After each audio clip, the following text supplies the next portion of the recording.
Couldn't be more excited about that.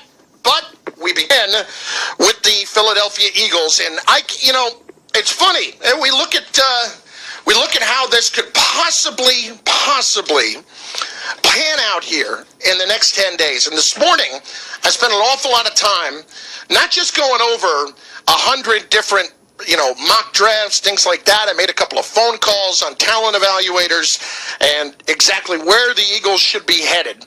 And then you're starting to read more and more about Dalvin Cook, who, by the way, is going to join us an hour from now, and how he very well could be in the mix at 14, despite the off-the-field issues, because he is such a dynamic player. I have settled on my guy. You have settled on your guy? I have settled on my guy. And my guy is Gareon Conley. Told you about him last week. He is starting to pick up a lot more heat. I'm starting to think that might be the way to go.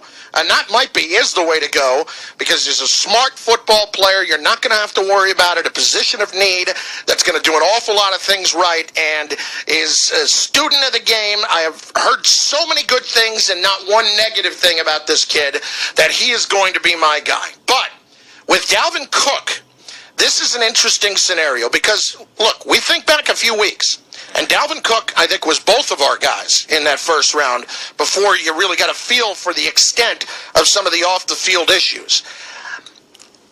I'm starting to come back around, and I know that sounds a little hypocritical, but when I really delved in deep to some of the off-field issues, I think maybe sometimes we paint with that broad brush about this guy's been through this, through that, through this, through that, and we don't necessarily look at how things actually played out in the end.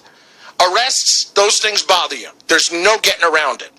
But we talked about the domestic violence issue, or not even domestic, that he allegedly punched a woman.